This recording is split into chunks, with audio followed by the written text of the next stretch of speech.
Good evening, good weekend to all. Welcome to another episode, actually episode 10 of the Blunt Talk Sports Podcast. I'm your host, Anthony Wright, coming to you from the beautiful and lovely confines of Atlantic City, New Jersey. Wherever you may be this evening or morning or afternoon, wherever you're located, I hope that you're enjoying your weekend. It was a very jam-packed weekend, sports-wise. I was burning the midnight oil, collating data, getting as much information as I possibly can for you guys. As always, like, share, and subscribe. It helps the channel. I thank you so much, like I said, just for tuning in, the feedback.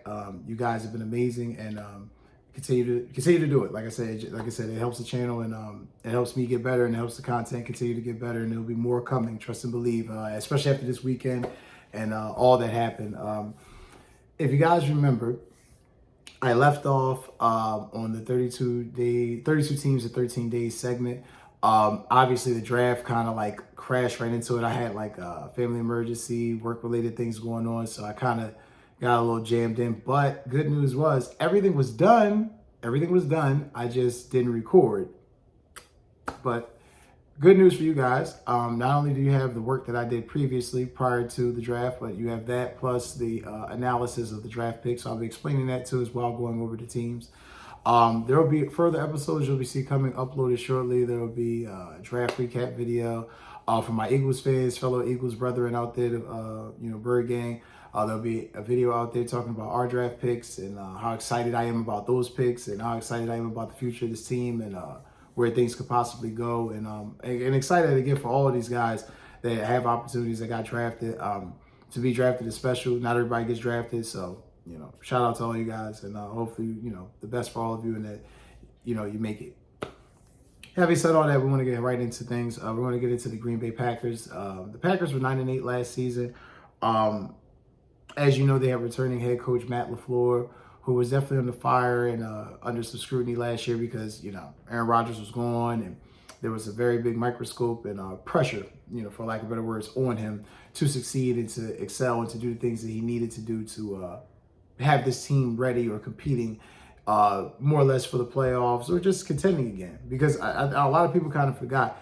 Matt LaFleur had, I think prior to Nick Sirianni and maybe another coach that's off the top of my mind I could think of, first 4 years in the league, he had the best winning percentage for a young head coach, for a head coach. So, Matt LaFleur, like I said, coming back, definitely he had a lot of pressure under him, on him for last season. Was definitely looking forward to getting Jordan Love in there and see how that was going to work. Returning GM Brian Gutekunst, who also received a lot of scrutiny for, some of the trades and the acquisition of Jordan Love in the 2020 draft. I'm gonna be honest with you, these two guys are low-key two of the smartest men. If you're talking offensive football, Matt LaFleur obviously descends from the Kyle Shanahan tree. He knows offense, knows the game. Brian Gutekunst has been a scout since the early 2000s, been in the organization for 20-some-odd years, 15 to 20 years. The man knows football. The man knows what he's doing. These guys caught a lot of hell last year for not getting enough perceived talent that was said in the offseason, that this team was kind of a ways away. And all I can say is, boy, oh boy, how much a year could change. Just keep this in context, guys. They have offensive coordinator Adam Stenavich, who really, de facto, it's Matt LaFleur really calling the plays. It's really his offense, right? They have Joe Barry last year. I'm sorry, Drew Blake for a second. Joe Barry last year is a defensive coordinator who was also, everybody, if you notice in the theme with everybody I'm mentioning on this team, and this organization, this franchise, they all were under scrutiny. They all were receiving some type of hell, some type of flack for letting Aaron Rodgers go and giving the keys to Jordan Love and not necessarily being sure if he can handle it. Now, what I find hilarious about that is, as I stated previously, boy, look how things and time changes. They started off slow. It was definitely didn't look good to start. It was definitely a struggle. We weren't sure how things were going to turn out for Jordan Love, how things were going to turn out for the Packers. But once they got going, they never looked back. And it was just a great year for Jordan Love. He looks like he may be the next one. Damn, you got to give Green Bay credit, man. Brett Favre, Aaron Rodgers. And like I said, I'm not saying this kid out the gate is a Hall of Famer. I'm not saying out the gate he's going to be a MVP candidate every year, even though I do think he will be a couple times throughout his career. I think a lot of people slept on this kid because he went to Utah State.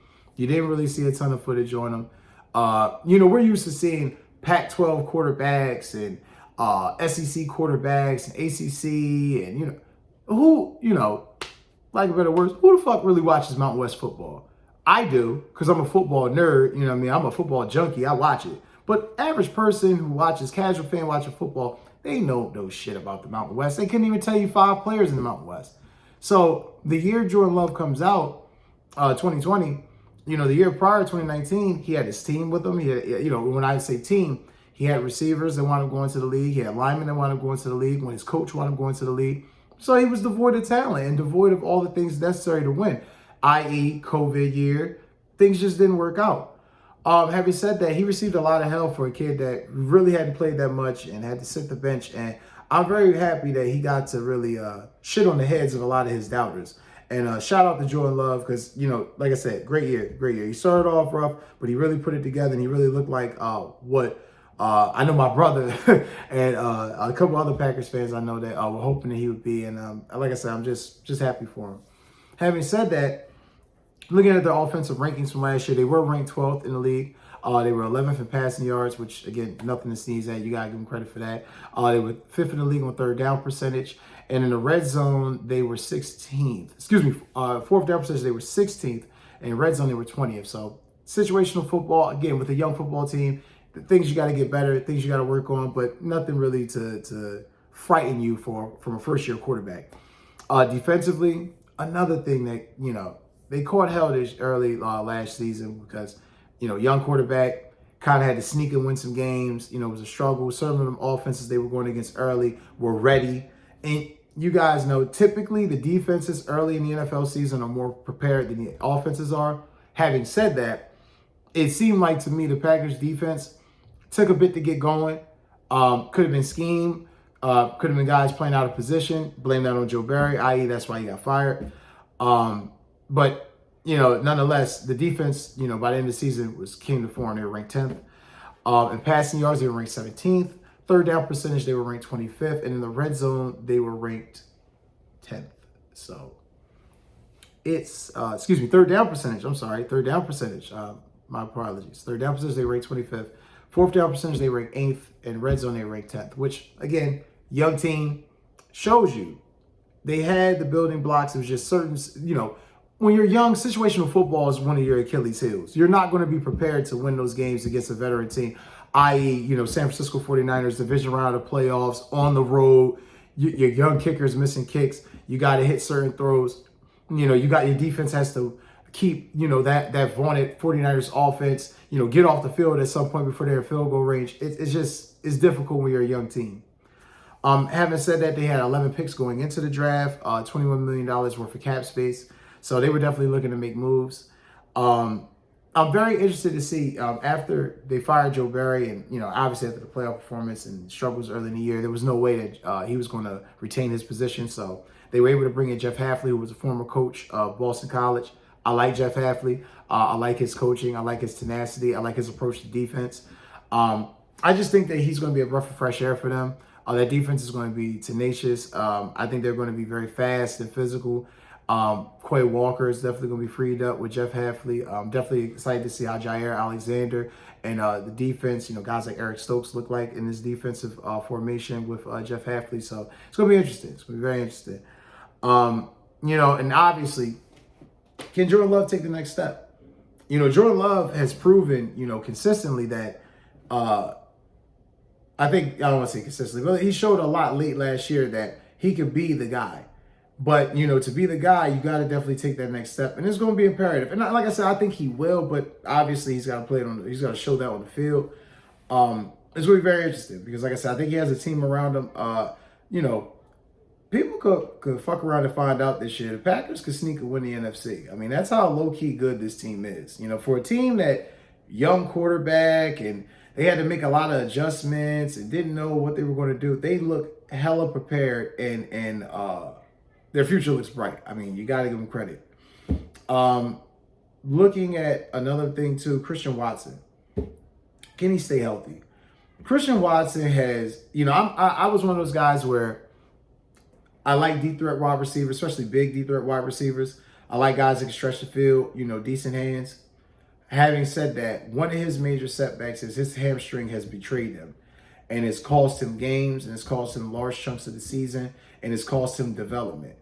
I'm not one of the people that thinks that he can't stay healthy. I'm not one of the people that thinks that he won't grow. I think this offensive receiving core with him attached is growing fine. Having said that, I definitely felt like if he doesn't make that next step this season, they're going to have to address that in the 2025 draft.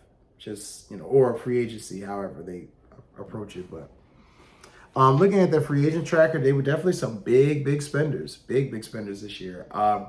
They were able to grab Xavier McKinney, safety from the Giants. Huge move for the Packers. Xavier McKinney needed it. He was playing for a team that, he was playing hard for, but let's just be real. Giants ain't fucking going anywhere. And at least now with the Packers, he's going to be able to show cause and show that he's a legitimate safety and he's deserving of the money and the credit that he's, that's been acclaimed to him while he was on the Giants. Josh Jacobs, running back from the Raiders. This was low-key a sneaky move. Contract is not huge, so it's not like there's a shitload of guaranteed money that's owed to Josh Jacobs. So the Packers can get out of this contract after a year if it doesn't work out. If it does work out, they got a running back they can have in the stable for a couple years. Keyshawn Nixon, their all-pro returner and nickel corner, brought him back, especially with the return rules kicking in. I think it's going to be crucial to have Keyshawn Nixon in there. A.J. Dillon re-signed. They were able to bring in kicker Greg Joseph, which you heard me highlight that obviously a missed field goal. There was two. Don't get me wrong, it might have been three, but it was two missed field goals I remember to my recollection that Carlson had missed in that game. So they brought in kicker Greg Joseph, formerly of the Vikings. Not a great kicker, but way better, possibly better than Carlson. Again, it just shows, the Packers are really making a concerted effort to create competition all around the board. And they're really trying to stress emphasis that they cannot have slip-ups or, accidents or mistakes like that, which could cost them games. Because, in all honesty, the Packers should have been in the NFC Championship. They outplayed the 49ers. They shocked them. They put blood in their mouth. And, who knows if Carlson makes that kick, how things turn out with that last drive and the defensive game planning and everything. Just, points. Points in the playoffs mean everything. So then they brought in Corey Ballantyne as well. Another good, solid pickup. Packers, they're known for this. Brought in tackle Andre Dillard. Also brought in linebacker Eric Wilson. Also brought in Christian Welch. It just re-signed Christian Welch. They know what they're doing. I gave them credit. They know what they're doing. Looking at their departures, Aaron Jones, David Bakhtiari, who, let's face it, hasn't been healthy. Darnell Savage, safety. Backup lineman John Rainey Jr., Yash Nijman, Jonathan Owens, and Josiah DeGara. So ultimately, the Packers were making the right necessary moves. This team is better, definitely better than what they were a year ago, and they have more talent. So that's scary, especially for a team that won 9 games. They could easily win 12 this year, depending on how things shape up. They had a lot of the top 30 prospects in for their visit. I'm not going to bore you with all the, particulars on each, particular position and name, but I'm just going to give you the, pretty much the full frontal here. Looking at it, when they pretty much made their draft picks, Packers one of the teams where they sneakily will bring in 2 or 3 guys that they're really looking at and then bring a shitload of guys in that's just all deflection. Most teams do this. Some teams are very upfront. Some teams do no visits at all. As you've seen in prior episodes, I've told you, the Rams, off the top of my head, were a team that didn't do a top 30 visit. Having said that, looking at the Packers draft, they brought in Jordan Morgan, offensive lineman, brought in Javon Bullard, safety from Georgia. I thought that was a great pick. Linebacker Teron Hopper, safety Evan Williams. Linebacker, though, the one that's near and dear to my heart, linebacker Edgerrin Cooper. It just runs in certain teams' history, whether it's the Packers, the Steelers, 2 teams off the top of my head I could think of. Linebackers just fucking running their history. They know how to draft linebackers. And I'm not saying Edrin Cooper's Ray Nitschke. I'm not even saying he's fucking Ray Lewis. I'm not saying any of that. I have no idea what Edrin Cooper is going to turn out to be. I'm hopeful for all these guys. But having said that, he was the number one fucking rated linebacker coming out in the draft. And they got him. And hell, y'all, they didn't steal him. They got him. And then on top of it, you look at the safeties they bring in. They bring in Javon Bullard, Katan Oladapo, a guy that they brought in for a visit. The Packers, like I said, Jeff Hafley, fingerprints all over this draft. It seemed like it was a concerted effort to ensure that Jeff Hafley had what they needed. Because offensively, Matt Fleur and Jordan Love are going to carry that offense. They have young receivers. You got Josh Jacobs. You're going to make some more moves on the offensive line, as they always do. So, offense was pretty much set. It was defense and Jeff Hafley's scheme and getting the players for his scheme that were most important to ensure that the Packers have their full attack and, want to implement what they really want to do and be at their best going into the season. So, shout out to Green Bay and, definitely a good draft. I like a lot of their picks. Having said that, the next team that we're going to is the Tampa Bay Buccaneers, who were 9-8, who had that playoff victory, that 32-9 victory over my Philadelphia Eagles in the NFC playoffs and the wild card round. They lost in the divisional round to the Lions. Head coach Todd Bowles, I think he kind of legitimized Bruce Arians saying that he needed to be the coach. Early on, wasn't looking like the case, was looking pretty weird for him. Looked like it might not have worked out, but, shout out to Todd Bowles. Brother proved that he could definitely do his job. Shout out to Jason Light, too, who definitely received a lot of ridicule after Tom Brady left and the cap situation. And people were kind of thinking he might lose his job. But there was ridicule. Let me not say there was concrete, batting down that we got to get this guy the fuck out of here. No. It was more or less just, people were worried because they didn't know what the cap situation was going to look like for the Bucs. Having said that, defensive coordinator, de facto Todd Bowles running the defense. And they had Canales, who is now the Panthers head coach, as their offensive coordinator a year ago. And the offense, early in the year, it was weird for the Bucs because they were playing very good teams and very good defenses. And we all know Baker is not trash truck juice, but we know that when he plays some very elite defenses, his flaws show. Having said that, the offense was ranked 20th last year. They were 23rd in yards. They were third they were 10th on third down in the league. They were second in the league on fourth down, and they also 30th in the league on red zone. So again, not great. Definitely need improvement. And this is with Canales running the offense last year. They don't even have him this year. They got Liam Cohen in this year as the new offensive coordinator. So see how that goes. Defensively, they were ranked 7th. Todd Bowles and his scheme and just, queuing guys up as he usually does. Yards, they were ranked 23rd. Defense, they were ranked 23rd. So clearly, need to add defensive help. On fourth down, they were ranked 14th in the league. And in red zone, they were ranked 3rd. So situationally, they were good in spots. But, yards and third down, they just couldn't get off the field. And that's why they lost 8 games. They lost early in the season the way they did. Looking at the cap space, didn't really have much money in cap space. I mean, I cannot lie to you. I think out of all the teams I've gone over, they have the worst fucking amount of cap space. $390,000 worth of cap space this year, which, still paying Tom Brady, still paying some of them other guys. They have $40 million in dead cap space.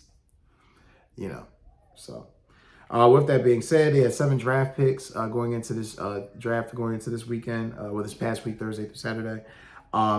And they had 2 third-round picks. So it was very interesting to see how they were going to address it and what they were going to moves they were going to make, because they definitely needed to address defensively to help.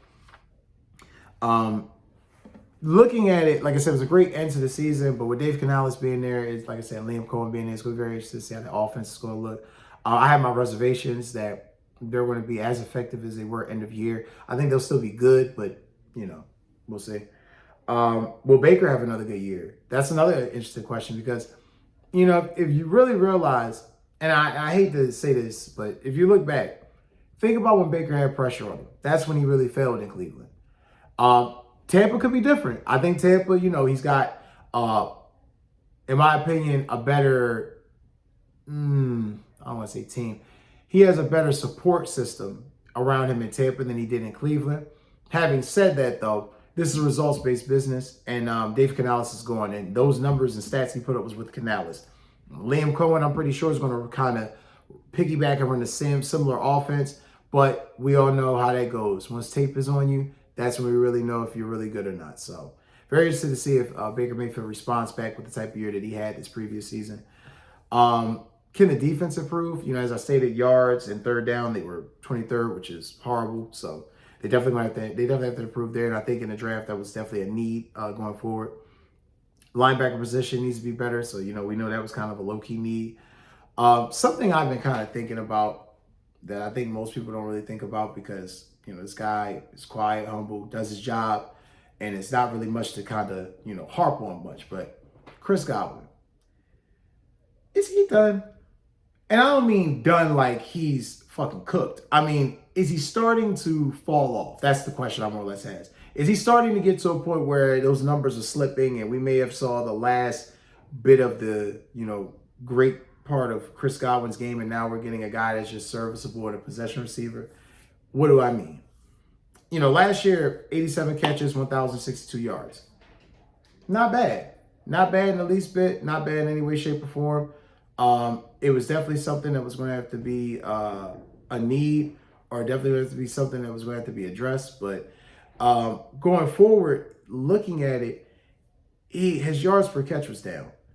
And compared to 2019 and 2020, he averaged 15 and a half to almost 12, almost 13. So somewhere in there, he was averaging that.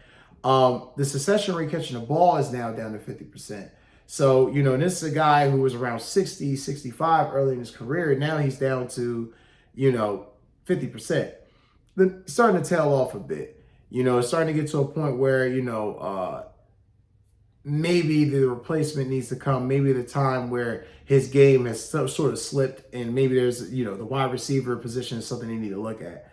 You know, just something early on. I'm not saying that he's going to be done right away, but I think it's something they definitely need to address, you know, going into the draft.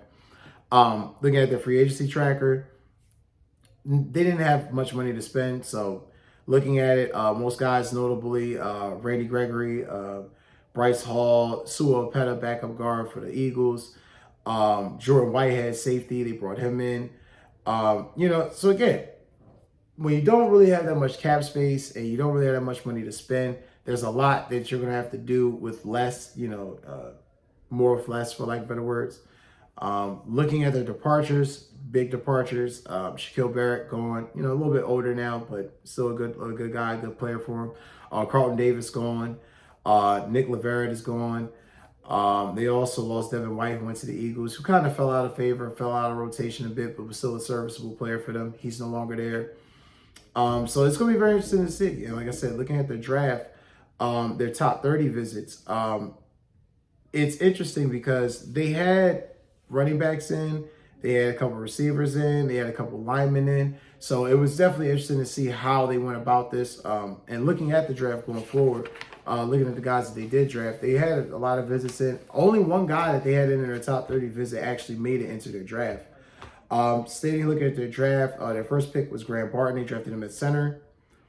Second pick was Chris Braswell from Alabama, brought him as defensive end.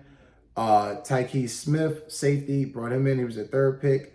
Fourth pick was Bucky Irvin, running back from Oregon. So I thought they were going to probably try to address receiver. I guess they figured they're going to get some, you know, last juice out of that orange from Chris Godwin. So he's got another year.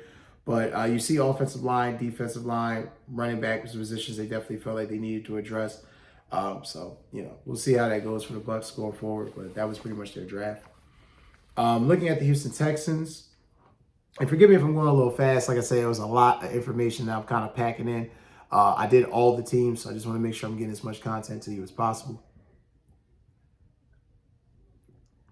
Having said that, second-year head coach D'Amico Ryans is running the Houston Texans after a phenomenal first year. You know, was highly touted and well sought as a defensive coordinator. I think this guy proved he was definitely a legitimate head coach. GM Nick Caserio also returning. Offensive coordinator Bobby Slowick, which was key, and I must stress emphasis, was key for the Houston Texans because Bobby Slowick, make no mistake about it, Bobby Slowick was the offensive coordinator that helped C.J. Stroud last year in that great rookie season they had. There was a rumor he was going to the Titans, rumor he was possibly getting other head coaching opportunities. It was imperative for the Texans to keep him because without him, I'm not sure that C.J. Stroud would have necessarily made the jumps this year, the leaps, especially with all the money and talent that they've acquired for that team.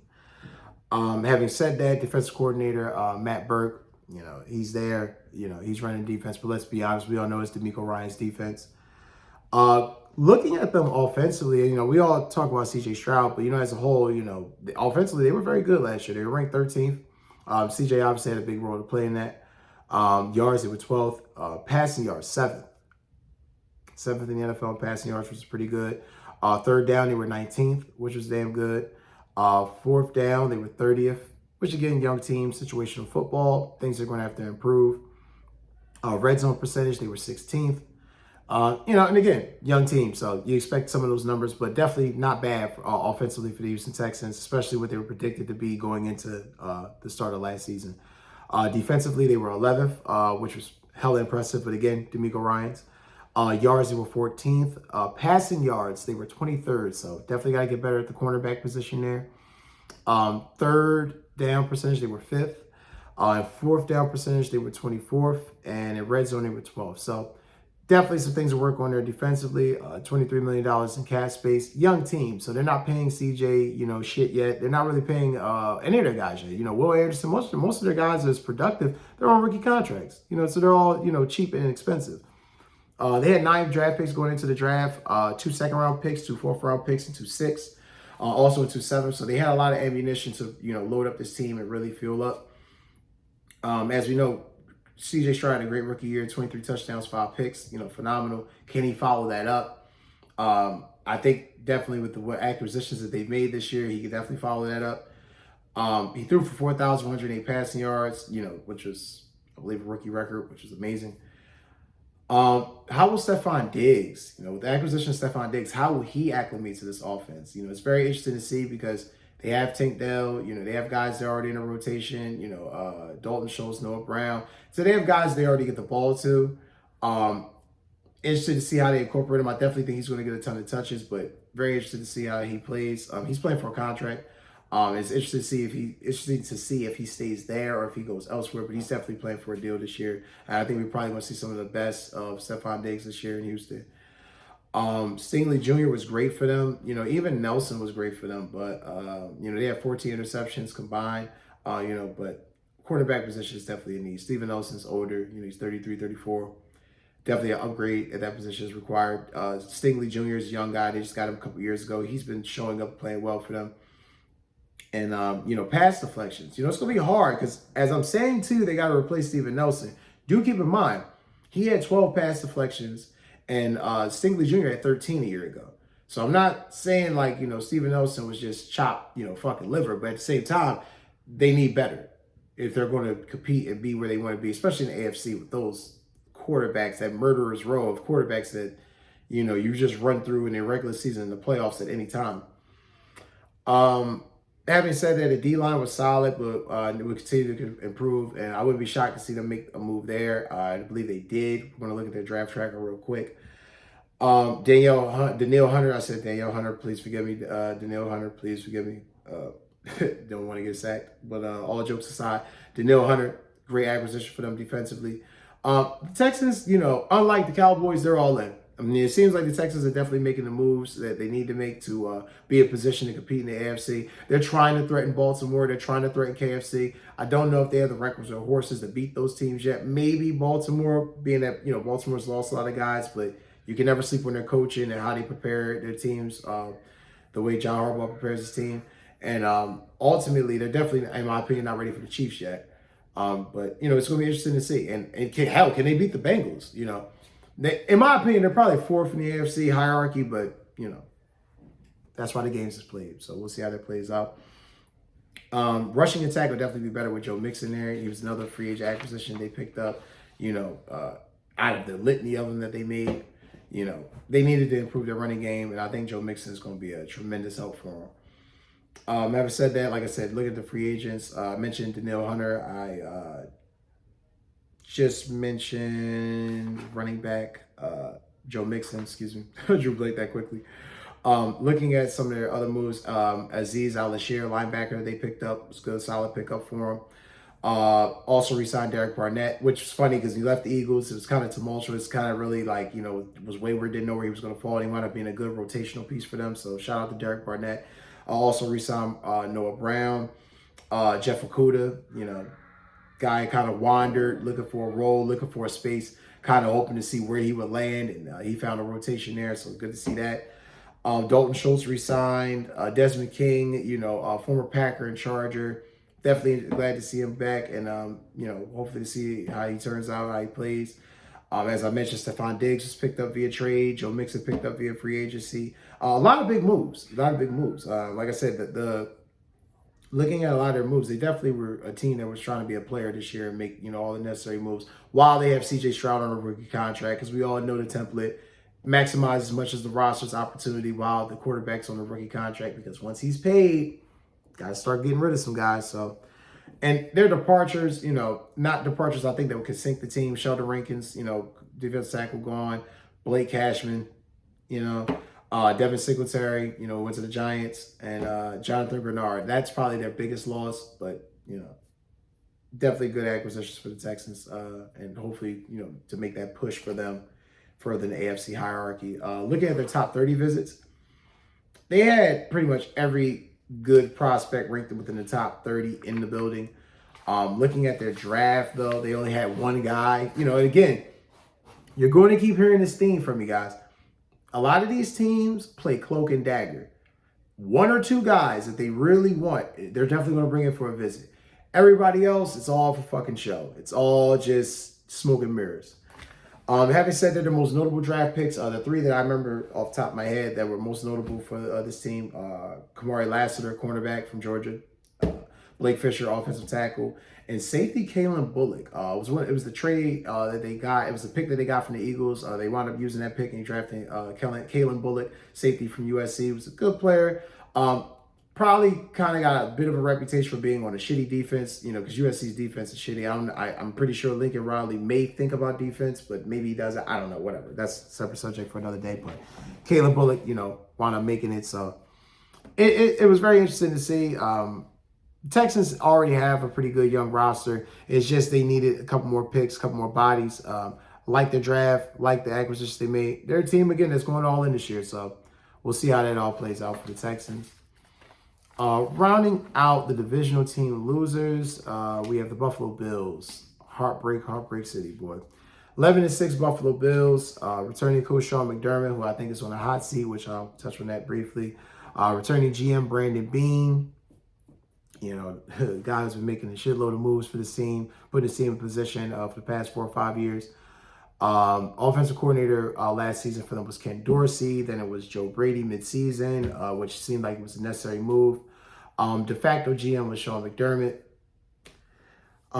This team, I cannot stress emphasis. The first 10 games looked horrible. Looked like they were going to miss the playoffs. Looked like they just didn't give a fuck. Just looked like they just kind of, whatever Sean McDermott was saying wasn't working anymore. It just seemed like they were just out of it, didn't care. Having said all that, though, boy, they turned it around when Joe Brady came in. He started giving the ball more to James Cook. Joe Brady comes in, and the offense just, like a light, just, switch was flipped, and, everything changed. Looking at them offensively, obviously with Josh Allen and, having Stephon Diggs last year, no longer being there, but, we'll touch on that as well. But looking at their offense last year, they were ranked 6th, not a shot. You have the offense they have and the quarterback they have, they should be.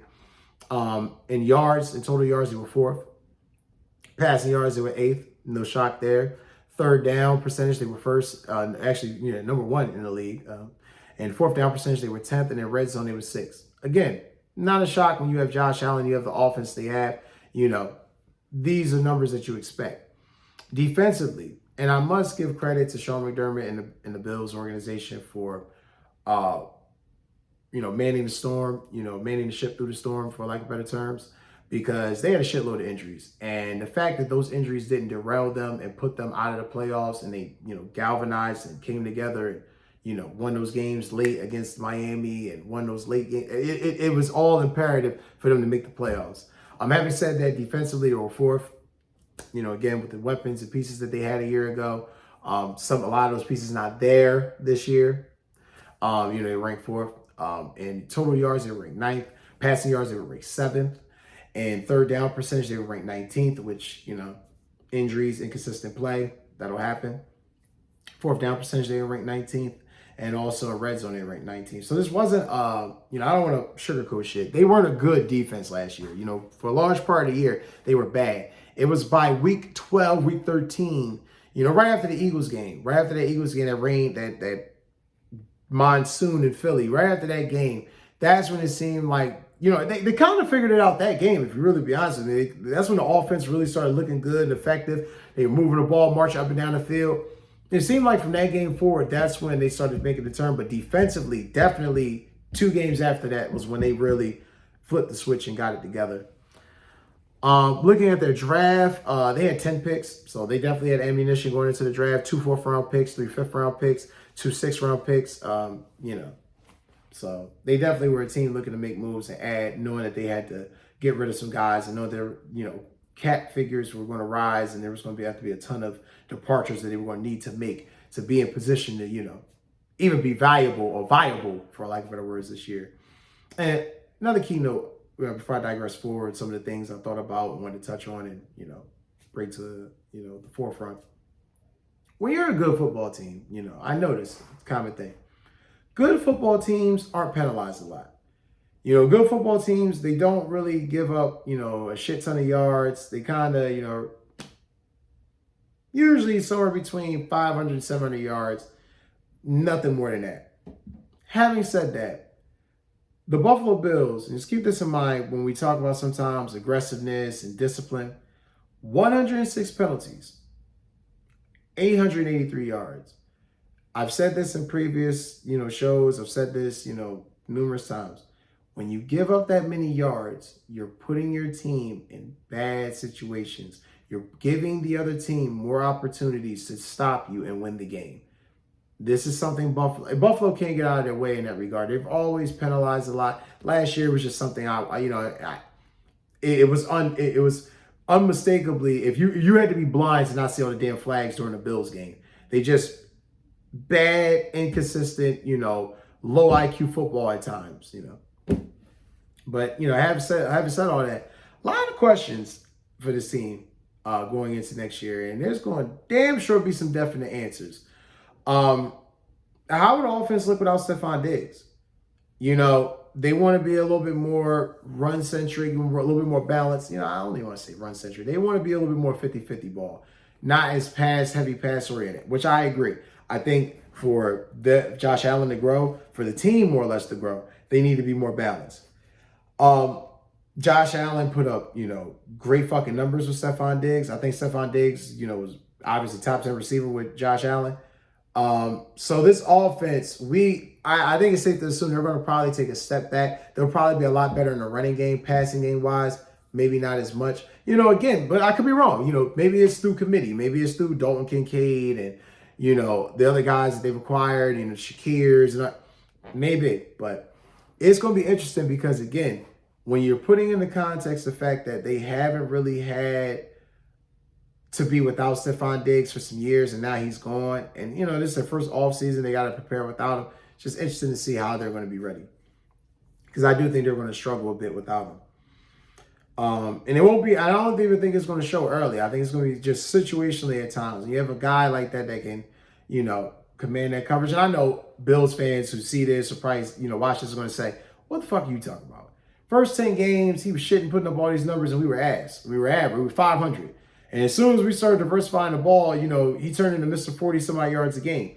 I get it. You're talking to an Eagles fan. My team is, always perennially, since Nick Sirianni's been there, hell, Chip Kelly, Andy Reid at times. They were always, somewhere in the top 10, top 15 in rushing. I get it. That being said, when you change course midseason, you go from pass to run, they've kind of had a year to get this adjustment made, so they shouldn't be horrible. However, how sustainable is that running game? Cook ran for 1122, so I don't think he was bad, but he had 2 rushing touchdowns. He had 4 receiving touchdowns. So that lets me know more of a passing threat. He can run between the tackles. He is serviceable, but he's more of a guy that's, equipped for the passing game. That being said, too, I guess we're, safe to assume we're probably going to see more Josh Allen run plays, a little bit more read option centric. Not sure if that's a good thing for him, health wise, but definitely something that I've seen that they're going to be doing. With all the defensive departures, though, how much better is this team going to be? It's going to be very hard to put yourself in position. I mean, just really think about this. I'm just going to mention the guys that they've lost on defense. You tell me, Jordan Poyer, Tre'Davious White, that's just top of the head, just guys, you could think of, they've lost.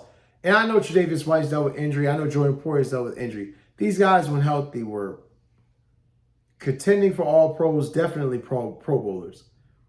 It's not easy to just replace those guys off the bat. So it's going to be interesting to see that. One of the other things, too, that I wanted to touch on that I think that a lot of people kind of miss whenever they talk about the Bills. I was not a fan when they gave Von Miller that bag a couple years ago. Now, I know what the thought process was. We're close. We could beat Kansas City. If we give this man the bag now, we could beat this team. Von Miller is the key to getting Patrick Mahomes on the ground on that third down or that fourth down rush that we need to get to the AFC Championship game. I get it. That first year he was there, phenomenal. He played like it. And then he got injured. Okay. And then he comes back the next year, and it took him a little while, but he just started coming back together. And then, seeing the theme, it's not working. You gave him a lot of guaranteed money for a guy who last year, and I quote, and I'm going to give you his stats, Von Miller played in 12 games last year. 0 sacks, 0 forced fumbles, 3 quarterback hits. The math ain't mathing, Buffalo. It ain't mathing.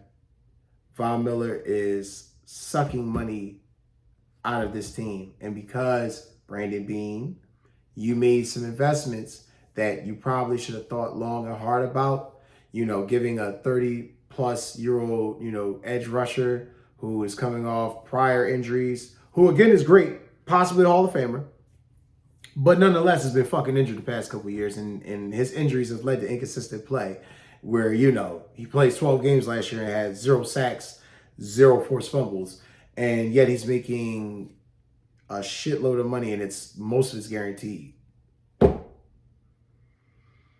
Woo! And again, which segues away into my other thing. Injuries has derailed this team for the past several years. Going into the draft, they need a DN help, they need a linebacker help, corner help, defensive tackle help, wide receiver help, running back help. And where's the growth? Since the AFC title game is since 13 seconds or less, and that's what I call it because they lost, pretty much blew a fucking game in 13 seconds.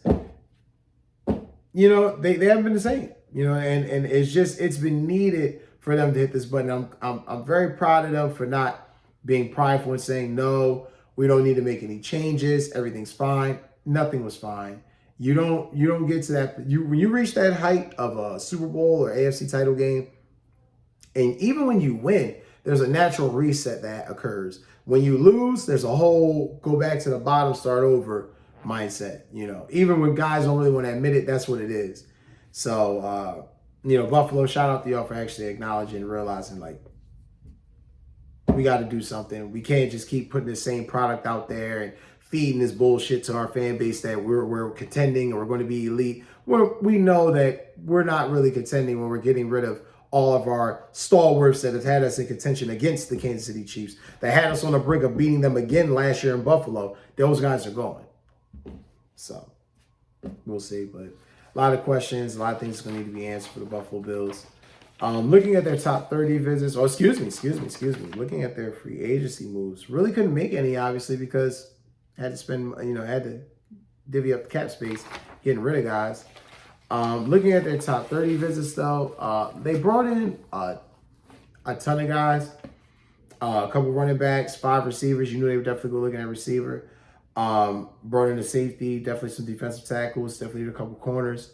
And it's funny because looking at their draft, now that we're past the draft, looking at it, the only guy that definitely came in for a visit that they wound up taking on their board was Keon Coleman, wide receiver from Florida State, who caught a lot of shit this weekend because, he's not necessarily the fastest guy, but gets open, makes plays.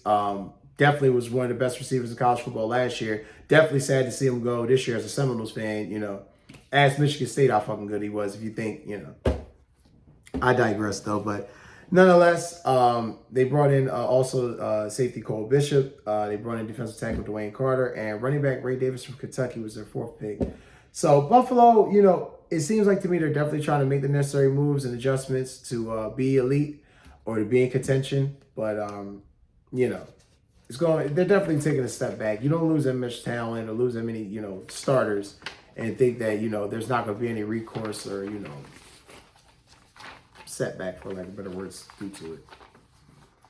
Now we're coming up on the conference championship game teams that lost in the conference championship, looking at their offseason up to this point and now draft. The Detroit Lions. Needless to say, I'll be the first one. I'll raise my hand and say it. Will pick me. Fucking shocked that they got to the NFC championship game. I don't think anybody in their right mind had them going to the NFC title game. I mean, unless possibly you're a Lions fan holding against hope. Great fucking year from the Lions. Having said that, they got third-year coach coming back, Dan Gamble, a.k.a. Dan Campbell. Returning GM Brett Holmes. Offensive coordinator Ben Johnson, who we thought was probably going to leave for a head coaching job, came back. Also returning is defensive coordinator Aaron Glenn. Thought was, interviewed, thought was going to get a head coaching job, brought back. So they were able to bring back the band, which I think is going to be crucial for the development of this team because 12-5 for the Detroit Lions. First time they've been in the NFC Championship game since 1991. Put this in context, y'all. I was 3 years old. So, yeah, damn sure good. Good times for the Lions. Offensively, they crushed it last year. They were ranked 5th in the league. They were ranked 3rd in total yards. Passing yards, they were 2nd. Third down, they were 11th. Fourth down, percentage, they were 15th. And in red zone, they were 3rd. So, offensively, they were humming a lot of times. They were doing their thing. Defensively is where they struggled. Defensively is where a lot of their issues have occurred and where their problems, have really, really been, flagrant. They were 23rd in the league in defense, 19th in passing yards, 19th, in yards, total yards, 27th in passing yards, which is even worse. They were 12th in third down percentage. They were 27th in fourth down percentage as well. And in red zone percentage, they were 29th. So needless to say, atrocious. Needed to upgrade on defense. 14 that made the NFC Championship game. They lost Gardner Johnson for a large portion of the year. Guys weren't really playing that great defensively in the backfield, but, the D-line was doing their best. Linebackers doing their best. So definitely a position in need. Defense definitely had to be addressed. Looking at their cap space, they got $26 million in cap space going into this offseason or coming into the offseason. So far, what they've spent, what's left after the initial wave of free agency. Draft picks wise, they had 7, 2 6th-round picks, and also no 4th-round pick. Whatever, the Lions didn't really give a damn. But them, they like, Dan Campbell and Brad Holmes, they like to gamble and maneuver up the draft board. So you could pretty much imagine some moves were made. Having said all that, and speaking of that great season, new contracts for Ross St. Brown and Penei Sewell, they finally got their money. Lions doing something they didn't do with Barry, but they definitely did it, to a semblance with Megatron. And they're doing it even at a better rate now with more players. Pay your guys. If your guys, Dallas can definitely learn, a few damn things from this. There's a couple of things that can learn from this, but pay your guys. If your guys produce and they're showing you and they're consistent, they're hard workers, pay them. Because that pay it forward, that carryover effect will go forward in the locker room. Because, damn, just, think about it. If Jared Goff is, holding himself to atonement or, and he's playing well and he's vying for a contract, and we got to think he may not even get his fucking deal. But just think about what I'm saying. You got guys like that get traded, thrown to the wolves, left for dead. Because I don't care what anybody say. Nobody thought Jared Goff was going to be anything serviceable in Detroit. And now look. So, it's just going to be interesting to see how, with the new contracts, how all this gets allocated with the different positions, how the Lions continue to pay their guys, because there's a lot of guys you're going to have to give money to, a lot. And that's not a bad thing to say. It's a great thing to say, especially with the Detroit Lions. You've been fucking devoid of talent for, years. You've had Barry, you wasted that shit. You had Megatron and Matt Stafford, you wasted that shit. Shout out to Jim Caldwell. He got you 9 some odd wins. You fired his ass, tossed him out of there, like he owed you rent money. I mean, it was just, credit to the Lions for actually doing something and making moves to try to be good, for once. Going forward, though, you blew a 17-point lead in the NFC Championship game.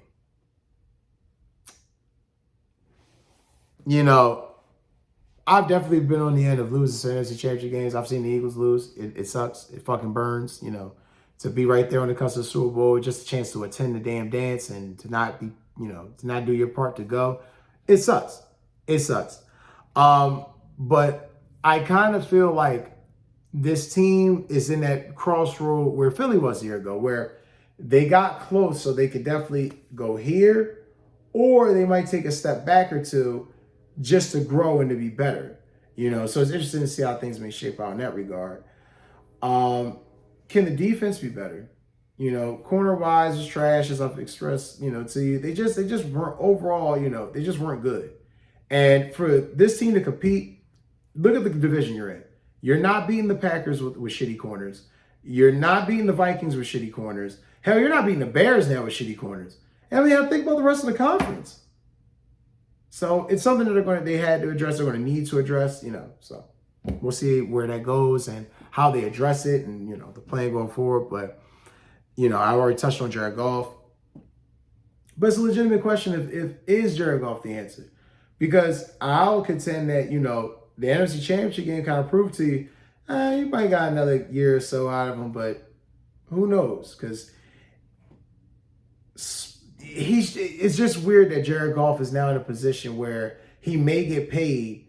And this is a guy who a couple years ago was traded, and the draft pick that, it was more emphasis on the draft pick that was given up for him than the player and the potential that he could be. And it's just, I'm happy for him, but the pressure's on. And he's definitely going to have to show and prove. And if he doesn't, might not look good for him, his chances of staying in Detroit. Adam Hutchinson, I'm going to screen this. Hashtag this show. Fuck him. Aiden Hutchinson needs help. He needs help. Outside of Aleem McNeil, they don't really have a shitload of help on the defensive line. It's bad. Just give you an idea. Hutchinson had 11.5 sacks. Aleem McNeil had 5. So where the hell was the rest of the production coming from? That's right. It wasn't there. So it's definitely something they're going to have to address, And wide receiver number 2, you don't have Josh Reynolds anymore. Amon Rob Brown is definitely the one, but probably need a 2.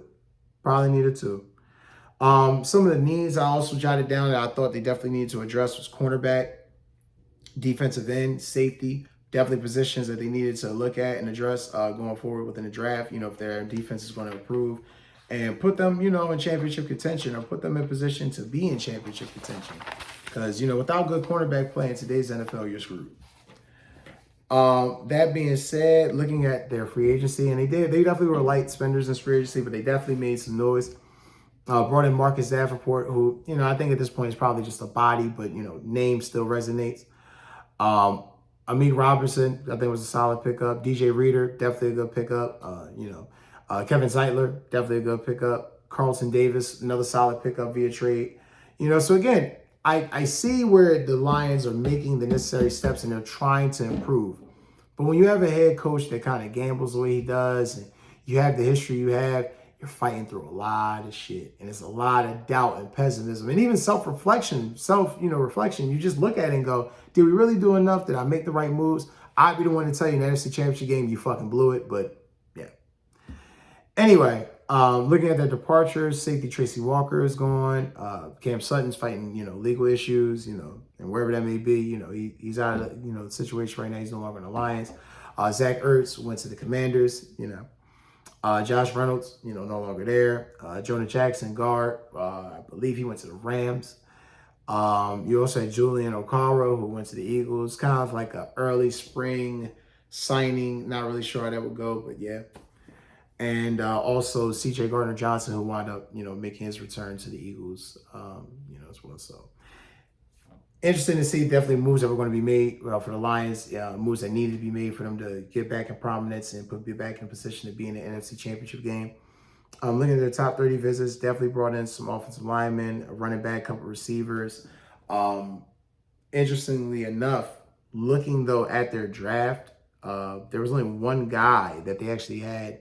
I'd probably say outside of their first pick, Terry and Arnold, the main guy, the two guys really they had on their board.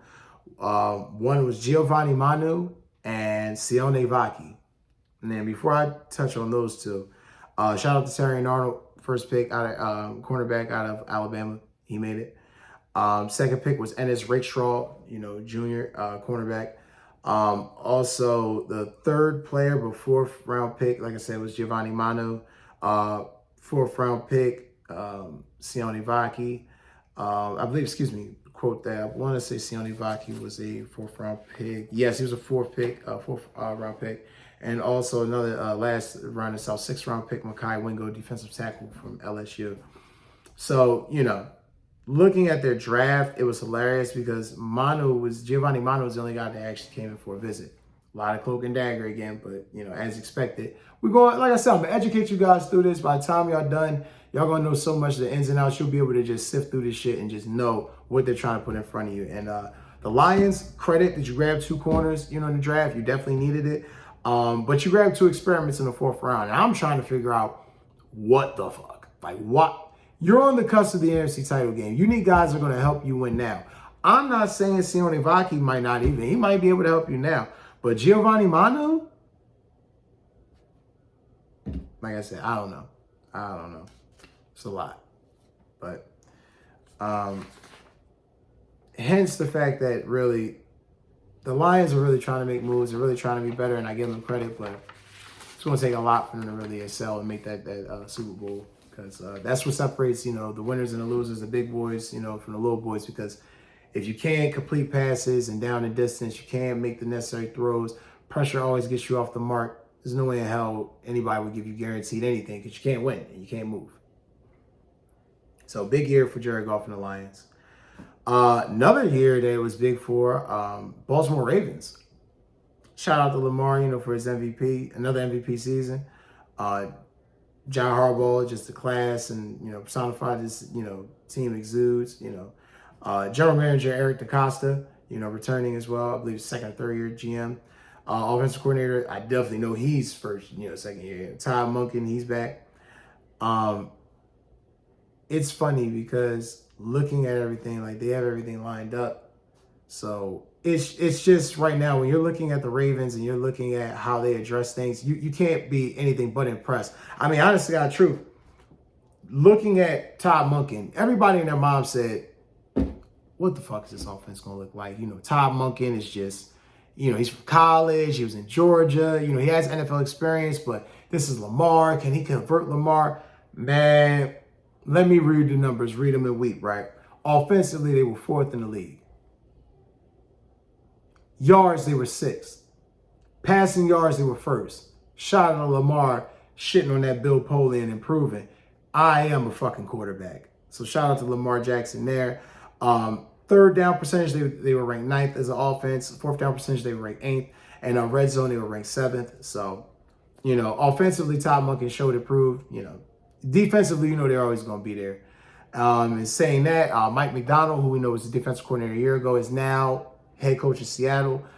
He was there a year ago. They now have Zachary Orr, who's a new defensive coordinator, young defensive coordinator, no experience. I believe 1 year experience or no experience. So wet behind the ears a bit, as far as the coaching game is concerned, but definitely something that I think he'll be able to carry forward. But as stated, defensively, they were number one, which I'll get into that and some of my opinions and takes on that. But they were ranked number one last year in the league on defense. They definitely showed it with that game against the 49ers, the game against the Lions. Some dominant defensive performances from the Ravens a year ago, flawless, for lack of better words.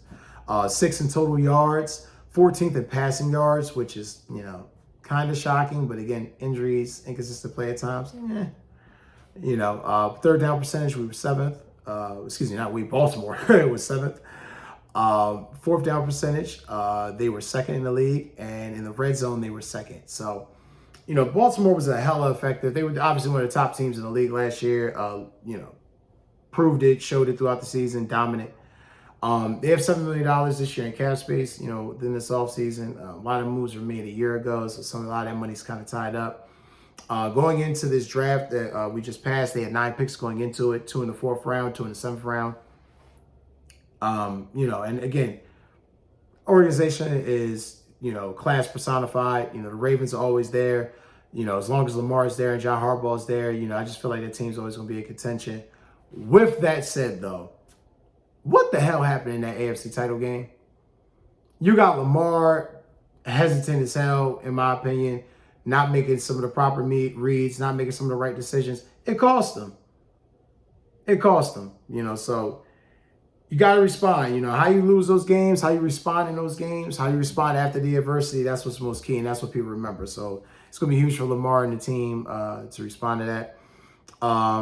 I think, it's going to be imperative for the offense to sustain what they've built, keep building already what they've done. You're stacking days at this point. But as much progression as I explained to you that this offense made a year ago, it could be even better. So let's see how that works. But, I'm interested also to see how Lamar responds after the second MVP. He won the second MVP a year ago. It's funny because this guy just consistently proves and shows you that the game has to be played between the lines, not in Indianapolis at the combine, not amongst a couple old, pale, pasty face, or even brown, bronze, shiny face talking heads telling you, this and that and rhetoric and so on and so forth. But it's just a beautiful thing to see that, Lamar is just, shitting on all the competition to prove that he belongs. With that said, though, he's going to have to show and prove now and start winning, because the MVPs are cool. You got 2 of them, but to have 2 of them and not have been to a Super Bowl at this point, it's quite revealing, and it's something that has to be addressed. And if Lamar really wants to be considered an elite quarterback, it's something he's definitely going to have to do. Going forward, can this defense be top 5 again?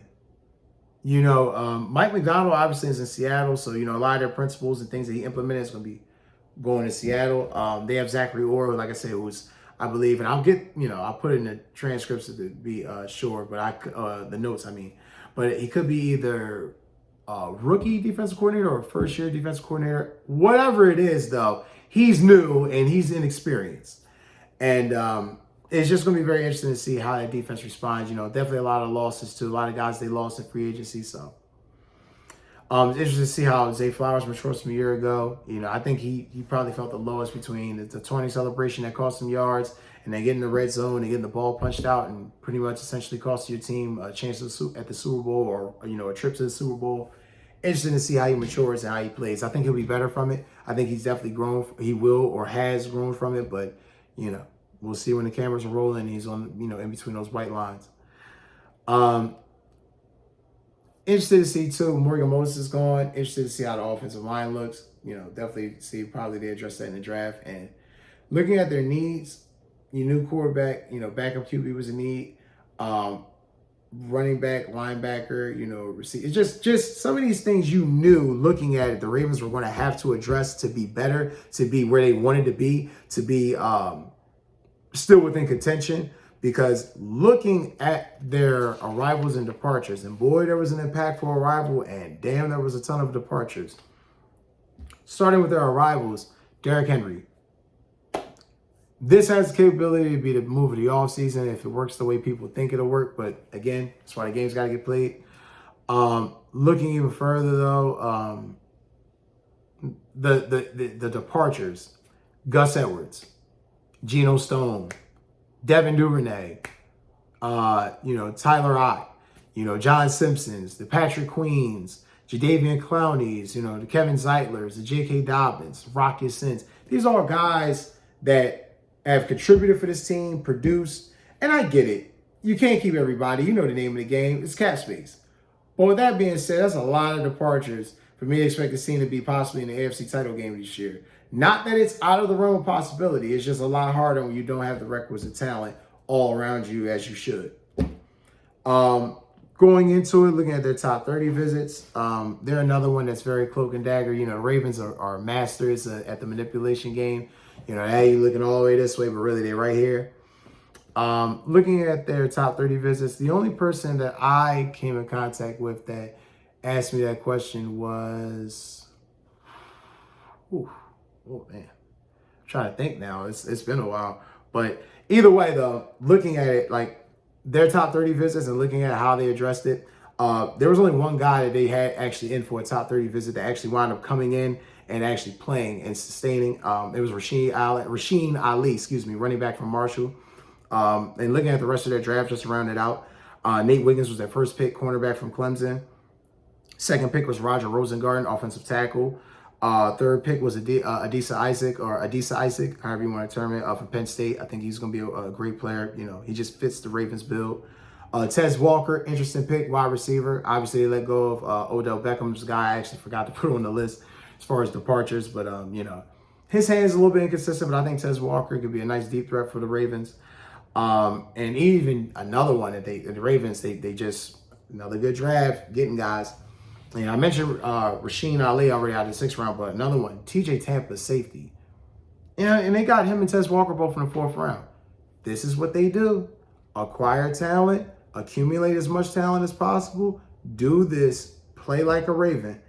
They're going to be in contention again. Do they get over the hump is the question. Rounding it out now, we come to the tail end of the segment. We're down to the last 2 teams. Talk about the Super Bowl teams. That'd be the San Francisco 49ers, the losers of the Super Bowl, the 12-5 San Francisco 49ers. Had a bit of a tumultuous year, you know, fought through a losing streak, 3 or 4 game losing streak. Had to put it together, had to kind of patch some things, knowing Brock Purdy was going to be the starter, and, you know, just a lot. But credit to Kyle Shanahan for always having his team ready. Credit to Kyle Shanahan having his team always as one of the Final 4 or teams in the end playing for the chip. But there's a lot of questions. I mean, a lot of questions that the 49ers are going to have to address this year and in 2025. Having said that, Kyle Shanahan was returning head coach, returning GM John Lynch.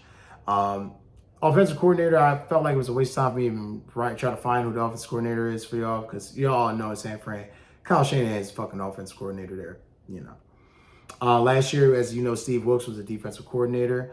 I would touch on that in a little bit. And they're going into this season, they have Nick Sorensen, was a guy that Kyle Shanahan went through a thorough process and reviewed and definitely felt like needed to have this shot or have this opportunity. Interesting enough, you know the Niners are always in contention. You know these guys are always there. I mean, offensively, let me read off these numbers to you.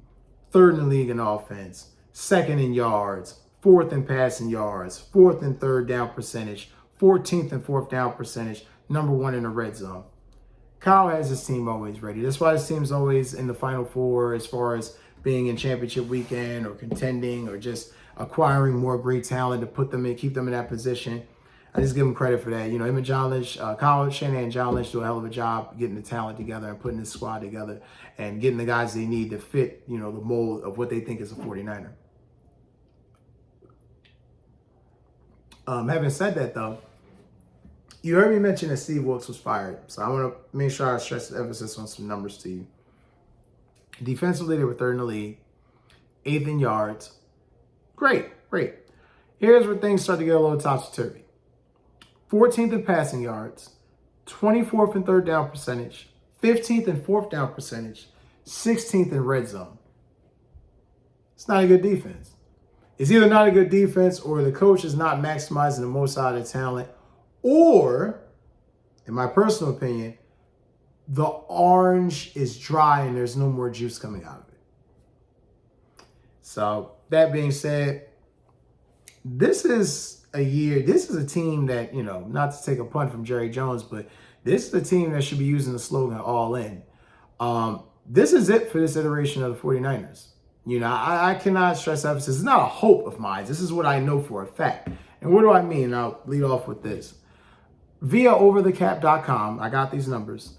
The San Francisco 49ers have currently $6 million in cap space. Obviously not a lot of money to spend. Obviously, Brandon Ayuk is looking for a contract extension. You're in trouble because, you know, He's obviously your best receiver, and you need him. That being said, the San Francisco 49ers will be $23 million over the cap in 2025.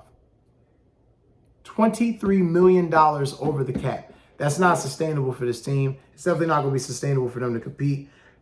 So we all know heads are going to roll and guys are getting released, right? Okay, so be that as it may, we heard over the weekend that Brandon Ayuk and Debo were both on the block, and then we heard Ayuk is going to be a long-term goal to keep, and Debo's going to be gone. I'm going to tell y'all now, Debo's out of there. Anybody who knows me knows I'm not a huge fan of Debo. I think he's a decent wide receiver. He's not the best route runner. He's definitely a nod to the throwback as far as a football player, because that's what Debo Samuel is. He's a football player. But, yeah, changes are going to be coming for the 49ers going into next year. After that devastating loss, and it's weird because you see a team have a devastating loss in 2022, 2023 in the NFC Championship game. Think about this. Devastating loss to the Rams. They felt like they got robbed, or, they experienced a devastating loss to the Eagles. And then they have another devastating loss to Andy Reid in a Super Bowl, which 5 years prior, they had the same outcome. I don't know if this team is going to have the requisite energy to respond. They're older. They feel accomplished, even though they haven't really done shit. And it seems to me either Kyle Shanahan's message is not necessarily running style, but his philosophy is starting to run stale.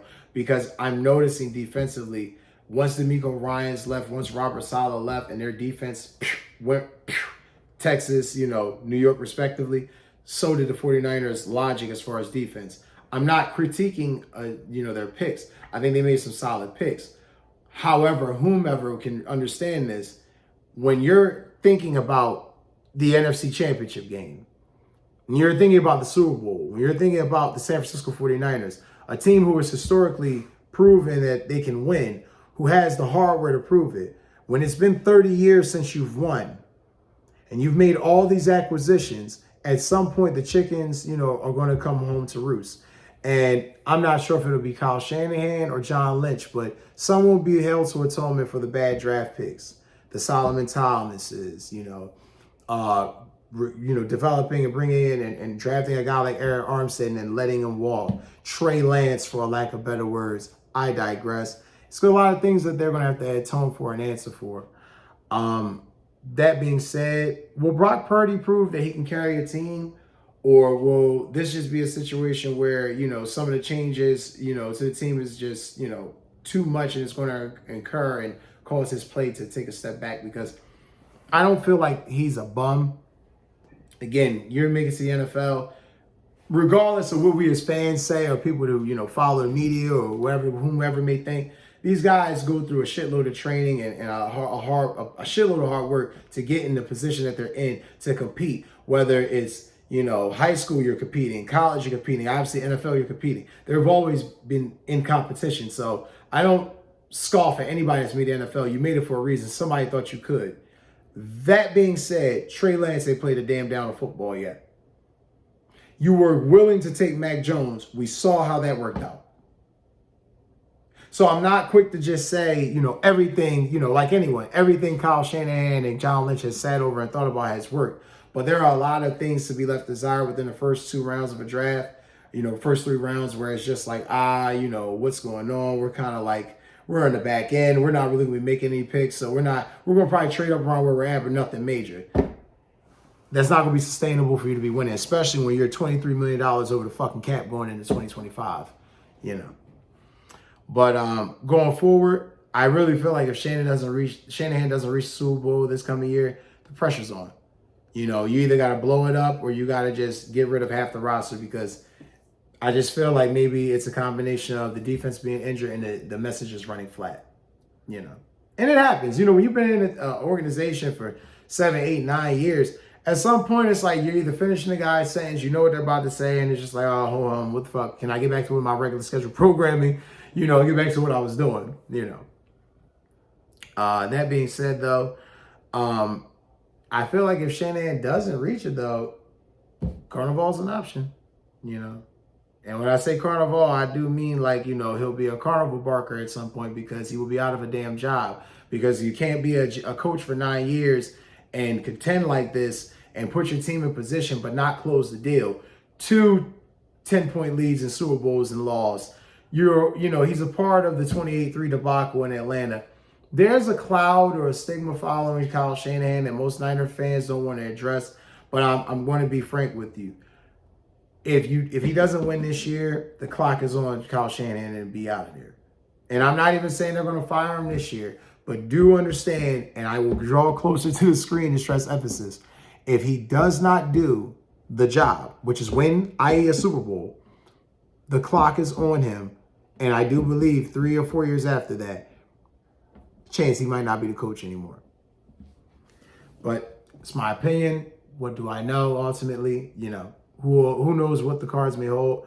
I just feel like, the watch is, the dial and the ticker is on Kyle Shanahan. It's a lot of years to not have won yet. It's a lot of time. Andy Reid was fired 14 years. He got to 1 Super Bowl and he got fired. You've been to 2. And, at that point in careers, I'm speaking respectively, Andy and Kyle. But nonetheless,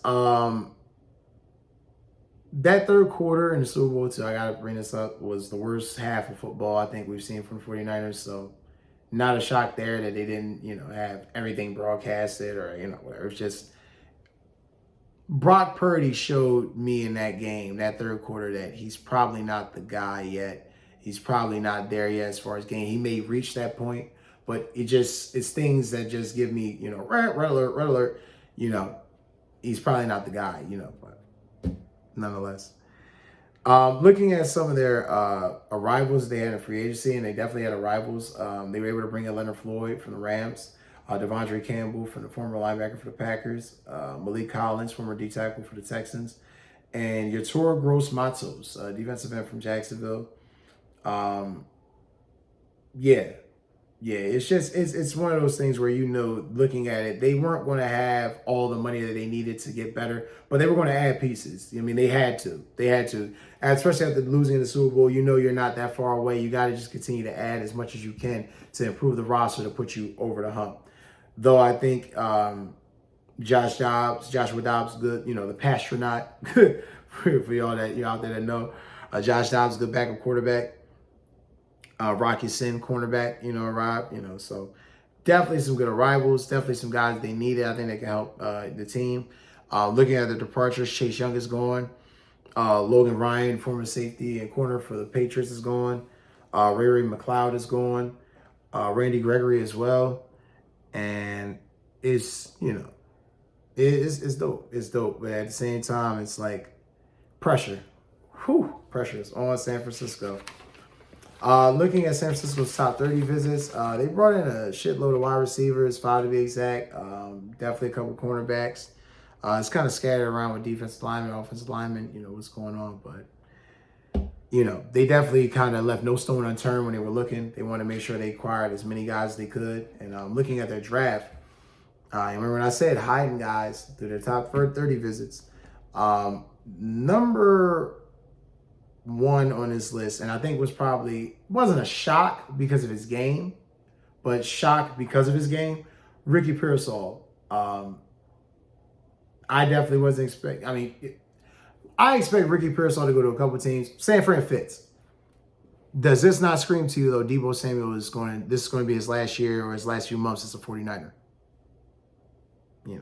I digress. But Renardo Green, cornerback from Florida State, go Noles. So definitely a good pickup there. Malik Mustafa, safety. I believe he played for Minnesota. He's there. It's just solid pickups. Picks they needed to make to put themselves in position because, again, you're getting older. You don't have the requisite cap space that you usually have. You're going to be over the cap. They're going to have to cut a lot of guys next year just to even get over, get cap compliant, let alone add talent. So looking at the draft picks, like I said, Malik Mustafa was the pick where I left off, but Isaac, and please forgive me, I'm probably butchering his name, Isaac Guerendo from running back from Louisville. This obviously is to help spell Christian McCaffrey. It's needed. This guy was, good vision, decent pass pro, so good pick there.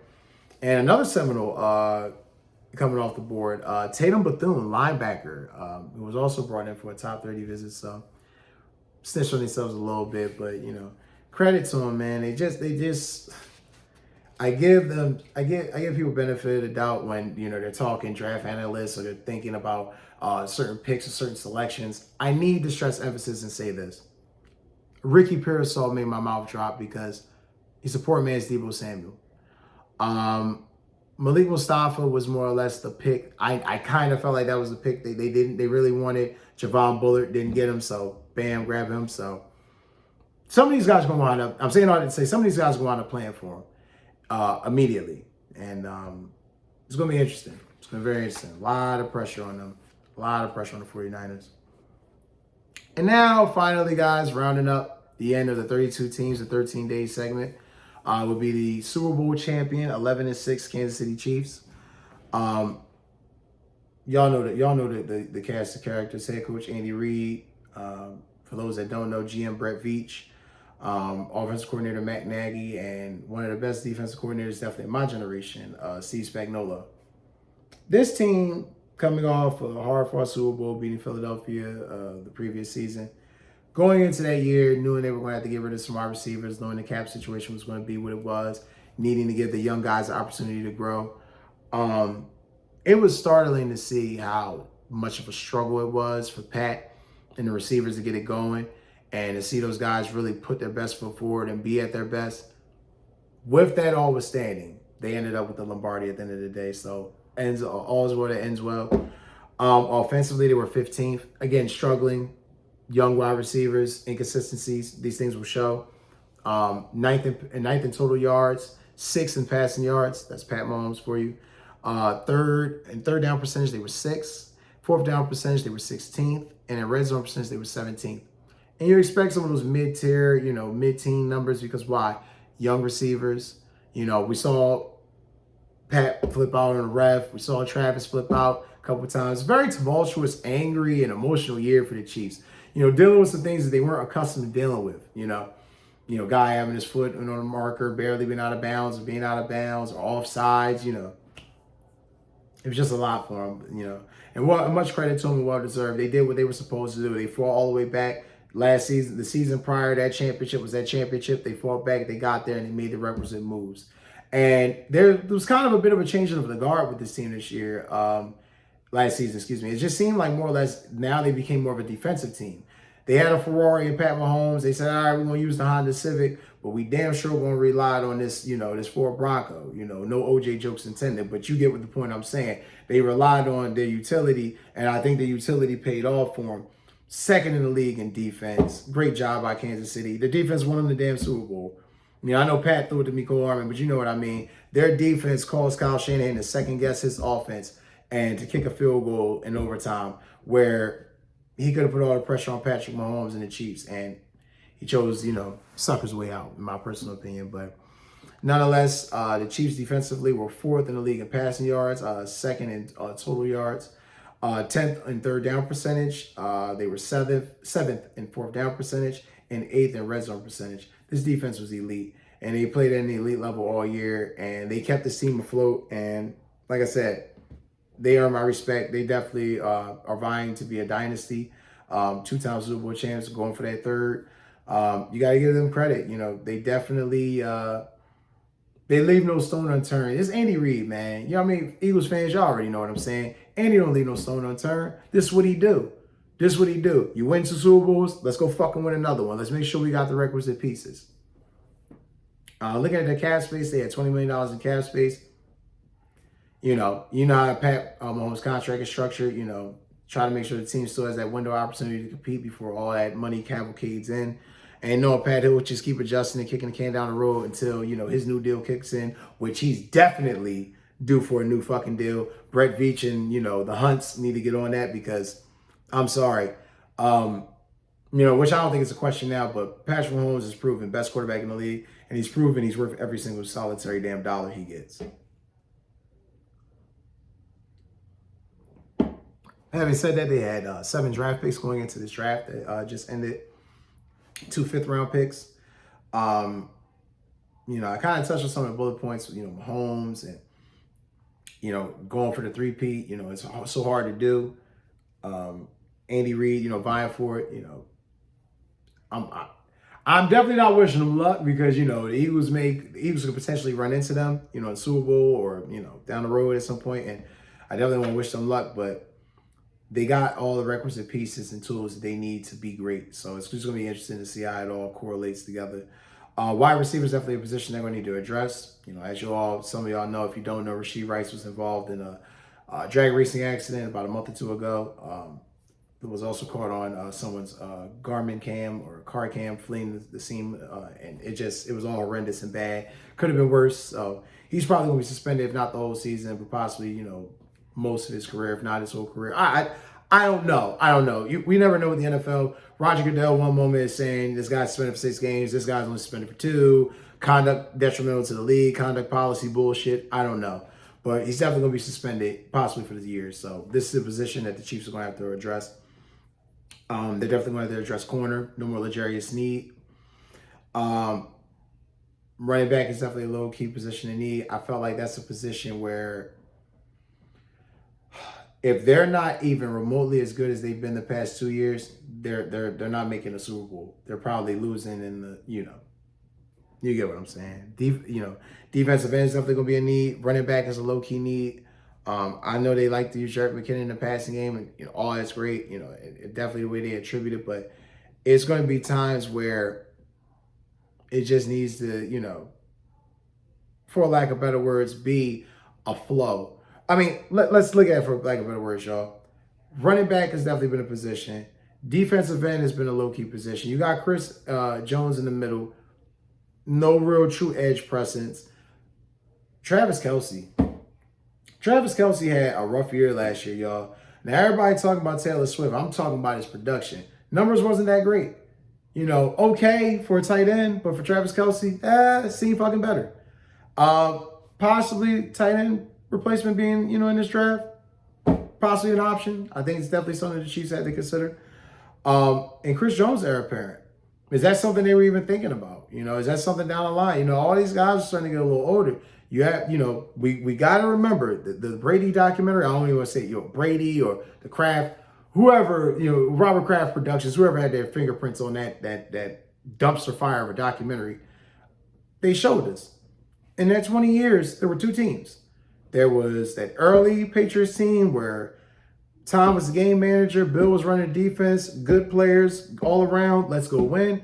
And then it was the 2007 and beyond Tom Brady where it's like, yo, I'm the fucking man. I'm the MVP. Yo, I'm actually the best quarterback in the NFL. Yo, I don't think there's anybody that can really stop me or fuck with me. I think I'm the best. So it's definitely a thing where you have to make sure that you're keeping the cupboard, always replenished. Looking at the free agency acquisitions, they were able to bring in Marquise Brown, wide receiver.